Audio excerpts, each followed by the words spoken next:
అప్పుడు స్వామివారికి నైవేద్యం.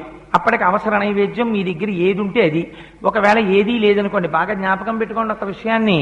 మీరు రాత్రి ఓ అరడజన అరటిపళ్ళు తెచ్చుకుని అందులో 2 తినేశారనుకోండి, మిగిలిన 4లో ఒక పండు నైవేద్యం పెట్టకూడదు, ఉచ్చిష్టం అవుతుంది. ఎంగిలి నైవేద్యం పెట్టకండి. అదేంటంటే ఆ 4ని తినలేదు కదా అంటే కుదరదు. ఒకే అంచుకు వేలాడుతున్నటువంటి పళ్ళలో కొన్నిటిని మీరు తిని కొన్నిటిని నివేదన చేయడానికి వీలు లేదు. కానీ ఒక అరడజన అరటిపళ్ళు తెచ్చి 2 తుంపి పూజ గదిలో పెట్టి 4 పళ్ళు మీరు తింటే దోషం లేదు. ఎందుకంటే ముందే విడతీసి ఈశ్వరుడి కోసం పెట్టేశారు. అందుకే శాస్త్రం అంది.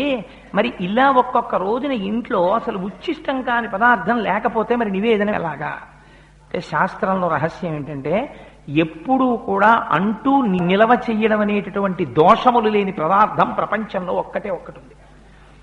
అది దానికి మీరు నిలవ చేసిన దోషము ఉండదు, దానికి అంటు దోషము ఉండదు. అటువంటి పదార్థం